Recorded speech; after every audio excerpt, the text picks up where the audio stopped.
fusione. E equals energy. The titanium.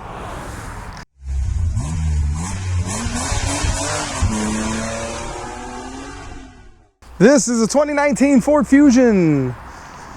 Titanium. Energy. It's not a regular Fusion, it is a plug-in hybrid. This has a 2-liter 4-cylinder engine with the electric mode, you know, thing in there, and the CVT transmission. It pushes out a blistering, unbelievably powerful 141 horsepower. The range is about 26 miles if you just drive all electric, which is whatever. I guess, you know, it's a hybrid. It's not really, it's really there just to cut in and out and give you some fuel savings. The range regularly between both gas and hybrid is about 610 miles, which is crazy. This is the last generation of the Ford Fusion that was in America. My whole thing with this car is I feel that this was a direct replacement, given it was a few years late. The Fusion was a replacement to the Ford Contour. That's what I believe, and I'm sticking to it, especially considering this was the next generation Mondeo in Europe. The previous generation was a Ford Contour here. You know. Anyway, time to check out this Fusione. Titanium Energy. Once you're inside, it's a fairly decent sized interior. It feels not fully roomy, especially the back seats. They're kind of roomy, but if you're a bigger guy and you have to sit back, there's not much space. I'll show you that in a minute. So my whole thing with this is Ford, they always had like a very, like just this last generation, last 10 years, the dashboards are absolutely massive. Like, it's all the way up there. This is the gauge cluster. It looks very nice. You got your energy stuff here. You got your leaves, which is awesome. Your efficiency leaves. It gets more and more leaves as you drive healthy. All your controls here, you know, your cruise control, radio control, sync, horn, which the horn on this, again, the horn on this reminds me of a Ford Contour. Listen to this. Go ahead, find somebody with an early 90s or late 90s Ford Contour with the single horn, and I can almost guarantee you it sounds just like this. Of course, since they introduced these Fusion, the generation Fusion, they have this cool cubby here down, you know, that's empty space here. You put your phone here or whatnot. It has 2 USB outlets and a 12 volt. Then there's a slot here for like your phone. 2 cup holders with ambient lighting, because this is titanium. This has ambient lighting, and I love ambient lighting. You got your sun visor with lights, and Ford always has this for a very long time. It's not a bad interior. It's decent, though, considering it's a titanium. To me, I guess the titanium part of it is like there's like accents that looks like titanium, but I don't. Besides the leather seats, I guess because it's a Ford and not like a Lincoln, it doesn't feel luxurious. It just feels like a premium version of a model. Like, it's not a base model, but you know, you got your standard amenities of leather, power, you know, power windows, door locks, heated seats. This actually has cooled seats too. But you know, it just has the usual, but it doesn't have like an elegant feel to it. Getting in actually wasn't horrible. I'm about 5'11". Like I said, I'm kind of, the seats here, I'm a big person, so it's okay. It's a little on the tight side. If you have the seat all the way back, I'm sure on that side wouldn't be bad. Now this has, like, you know, it has the sunroof. It has the area here for the sunroof to tuck under the roof. This here for your head. which it seems okay. My head's not hitting it. This, let me show you, it has the airbag seat belts, which is pretty neat. Actually never messed with one of these. A hell of a buckle. Look at that. That's interesting. It's a little cramped back here. And guess what? The Contour was pretty bad. So that's kind of one of its downfalls. But the Fusion was a little bit bigger, but it's still a little tight back here. Map lights, which is just one or two little things and it shines down both of them. I'm getting out of here. I'm getting cramped. Oh. Back here, little differences they did with the Fusion. Instead of having the chrome bar go all the way across, they kind of made it come down, come here, come a little bit in, and then come down and stop. Which I actually like that too. And once again, that chrome bar that went across, the Contour had that in its final year. Now in the trunk, I'm going to show you. There is no trunk. You literally have no trunk space because this is the hybrid battery, plug-in hybrid. It tells you this is the battery. Back in here is the 12-volt battery. Look, gas pool. Pop, it's opened.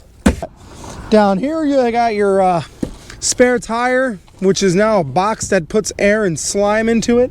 It's a mobility kit. You got your charger, which also has the E and then a plug. Oh, that's a plug. Oh, okay. Get it now. The E is in a plug, and then so it's E energy.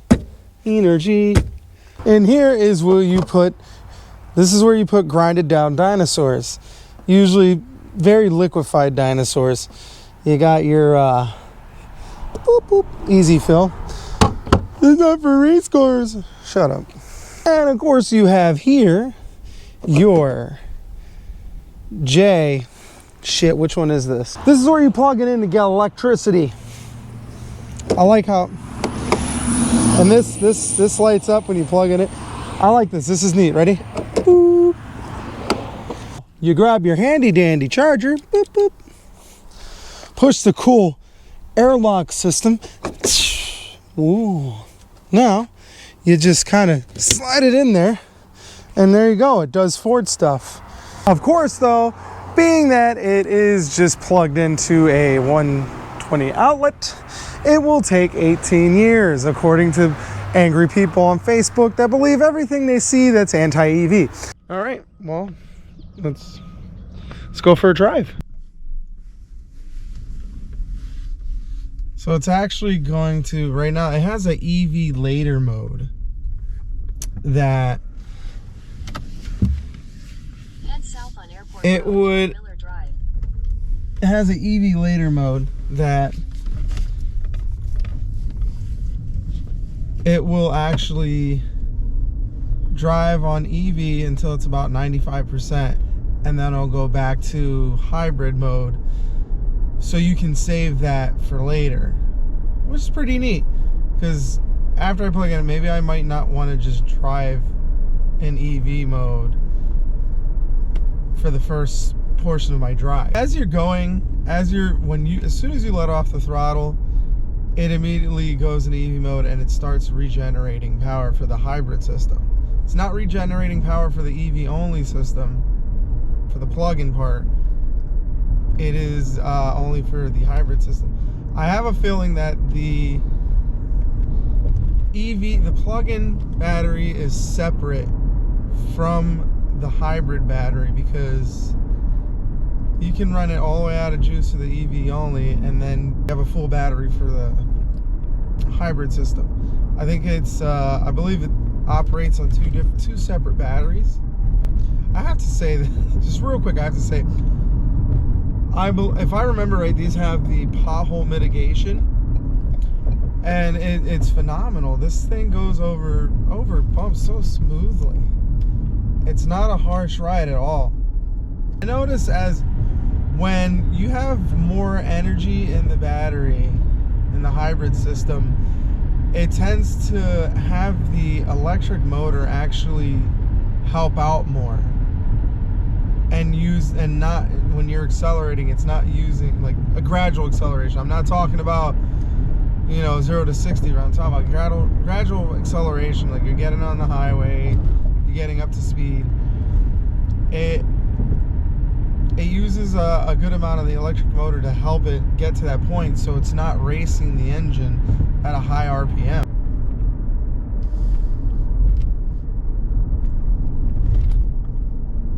I'm telling you, these bumps, the way it takes the bumps, very nice.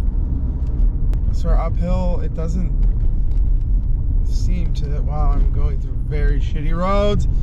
Welcome to Pennsylvania, where our roads are shit.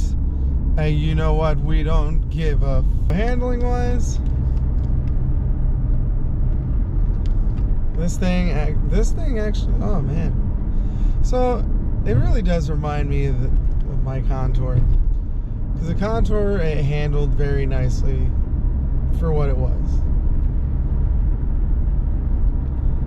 And this seems to hold the road very nicely.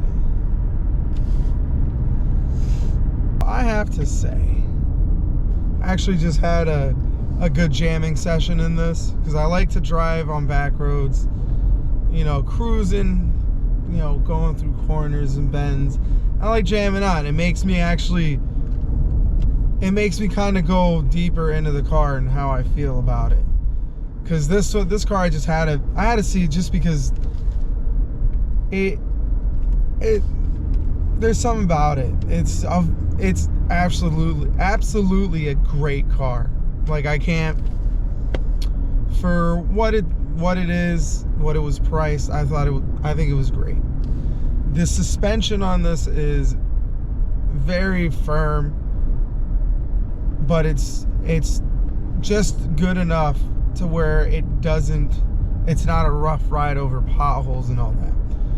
But I just can't get over how well this thing handles corners. It almost makes me want to go, okay, I'm gonna not go for the hybrid anymore. I actually want the 6-speed manual with the EcoBoost that they only had for 2 years, 2013 to 2014. It was a 1.5 liter. So here you go. You got your pros and your cons on this car. Pro, your maintenance costs are going to be reduced, because you're not going to be replacing the oil, doing oil changes and all that more frequent. It's going to be a lot less frequent. You're going to be just sipping fuel. You're going to have good fuel mileage. Right now, on my drive, I'm averaging 42 miles per gallon, and that's just, I'm going over hilly terrain. I did a little bit of spirited driving, and it's still very fuel efficient. It's comfortable, it's quiet, fuel efficient. Now, there's the cons on it.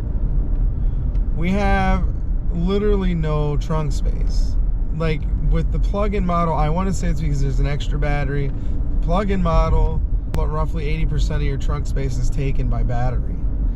That is a huge downside. You have no cargo room. So that is something that's very questionable. Now, for me, as this being a daily driver, a commuter car, sure, you're not going to be taking it everywhere. It will fit some groceries, but you're going to have to throw some in the back seat, because it's not going to fit all of it. If you do a full-on grocery run, it's no bueno. Which is terrible, because that's a horrible downside to have to such a great car. What I'm gonna do now, I'm gonna switch to drive to EV only, because apparently I only have about 14 miles to my destination. I got 15 miles of range, so I'm gonna switch to EV only mode. And now that's where I'm at. This has about a 26 mile range, but again, your range can vary. Right now, this is telling me I have my average is about 17 miles average charge. Now, I'm going through mountainous areas, so I know it's not gonna like it when I go up hills, but when I go down hills, it's gonna love it. I do wish the regenerative braking was a lot stronger in this. My my GoPro overheated, and it, as per usual, but I made it to my destination, and I have, well, let me turn this AC off. I actually made it to with 8 miles of all electric left, and when I started, it was at about it was at about 14 miles. So I lost about 6 miles of range, and I'm driving with the AC on through a little bit hilly terrain, and I actually made it with still 8 miles to go, which is, I think that's amazing. That's awesome. So if you drive it efficiently, you'll get a good amount of range out of the electric only mode. I can't tell you how I feel fully. Like, I like the car.